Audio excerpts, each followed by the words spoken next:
Hi there guys, I'm Nikhil from GreedyTech, and in this video, I'll be showing you the most important tips and tricks for your Realme C15. By the way guys, I'll also be making a dedicated video on the best features where I'll be showing you all the features available on this phone. So definitely check out that video, link will be in the description. First, I'll start off with the navigation gestures. On this phone, it's called as swipe gestures from both sides, and once you turn it on, you get some extra options at the bottom. Make sure you enable switch to previous app toggle and vibrate on back navigation toggle. And once you're done, this is how the navigation gestures work. To go home, you can swipe from the bottom of the screen. For recent apps, you can swipe and hold. Now to go back a step, you can swipe from the left side or the right side and it takes back a step. For Google Assistant, you can swipe from the bottom left corner or bottom right corner diagonally to trigger Google Assistant. And every time you use these gestures or even the back button, you also get a subtle haptic feedback. Besides that, you can also swipe left or right on the bottom of the screen to quickly switch between applications, just like on iOS. Next, we have a new gesture called icon pull down gesture. Now once you enable this feature, on your home screen, you can swipe diagonally on the left side or right side to quickly pull down all the icons near your finger. It's just a quick and easy way to reach out applications just with a single finger.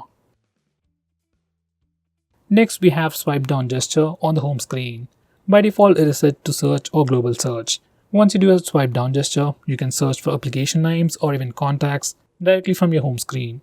I personally suggest you to change it to notification drawer. Once you do that, you can do a swipe down gesture to pull down the notification bar, which I think is much more helpful. Next, we have dark mode. You can enable it from the notification toggles or directly from the display settings. And once you enable the dark mode, all the system UI elements change to dark mode. Even some of the stock applications like phone dialer, messaging application also change to dark mode, and even some Google applications like Play Store or YouTube switch to the dark mode automatically. Dark mode helps your phone look much more cooler, helps you save some battery, and puts less strain on your eyes at night. Now let's see all the camera related features on this phone. First, we have the ultra wide angle mode, which can be switched using a toggle. Next, we have portrait mode for both the front and rear cameras. And on this phone, we can also change the amount of background blur effect you want before taking a picture. Next, this phone supports night mode for rear camera and even for the wide angle camera, which is pretty unique. Next, we have CHROMA boost. Once you enable this feature, all the colors pop out a bit more than your regular pictures. Next, we have slow motion video recording.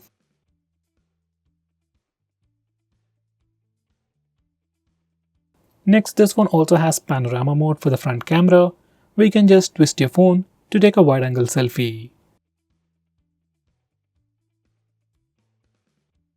Next, I'm going to show you different ways to take a screenshot on this phone. So first, we have the normal way where we can use the buttons. Just press the volume down and power button both at the same time to take a screenshot.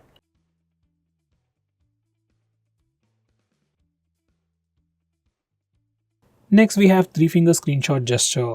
Now this feature is enabled by default.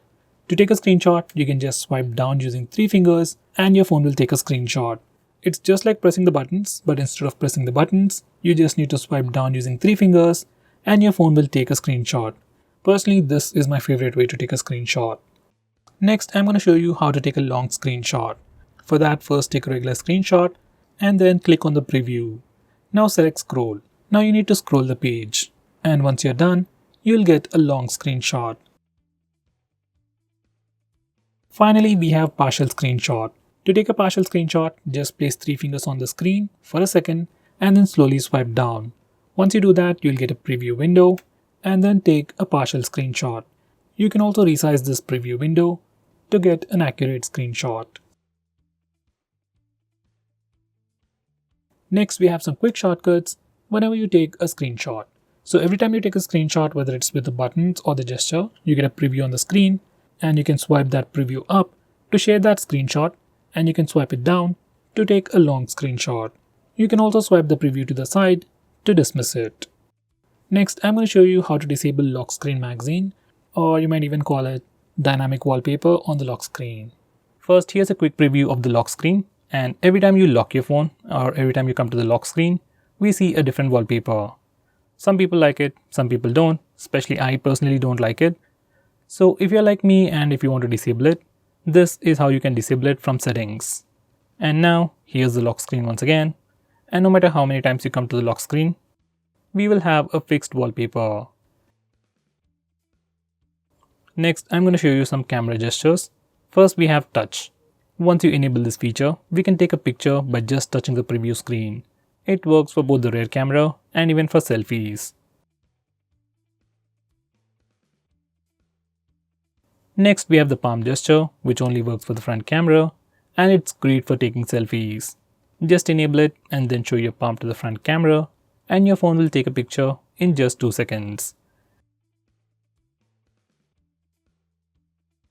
Next, I'm going to show you how to trigger Google Assistant with the power button. Just enable this toggle and now press and hold the power button to trigger Google Assistant. If you press and hold the power button longer, we will see the power options. If you are using navigation gestures, this is pretty useful. Next, we have some important screen off gestures. We have things like double tap to wake.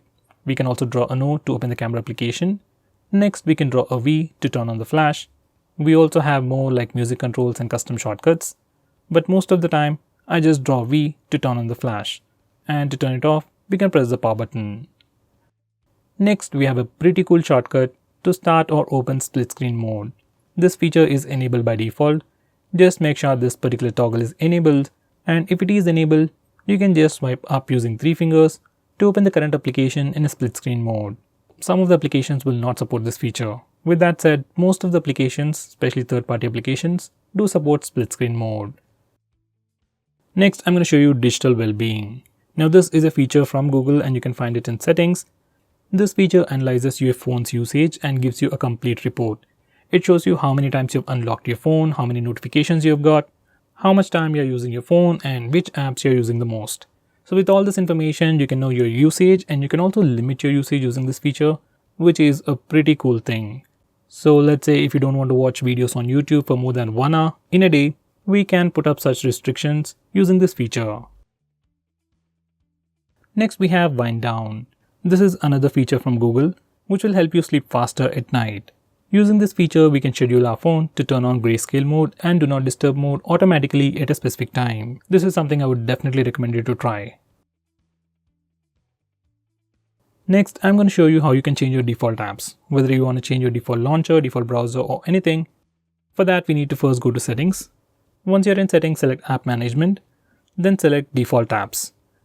Now from this page, you can change your default launcher, default SMS application, browser and so on. I would definitely recommend you to change your default browser to Google Chrome. Just like that. Next, I'm going to show you how to display the battery percentage on the status bar. For that, go to settings, then select notification and status bar, and then enable this toggle. Once you do that, we can see the battery percentage on the status bar. In the same way, if you want to see the network usage on the status bar, enable this toggle.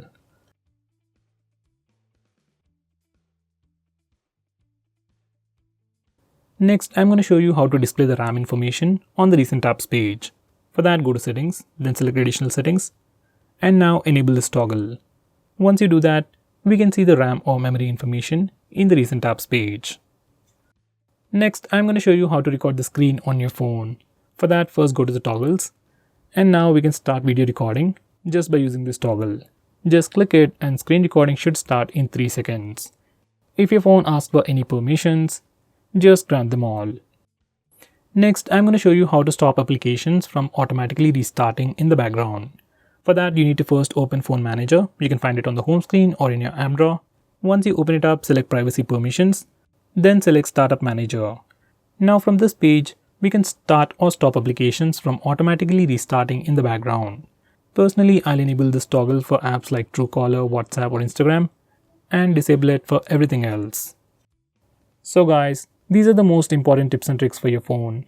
If I missed out on anything important, do let me know by commenting below this video, and definitely check out my video on best features. Link will be in the description. Now with that said, if you're planning to buy this phone, please use the link in the description. It always helps the channel.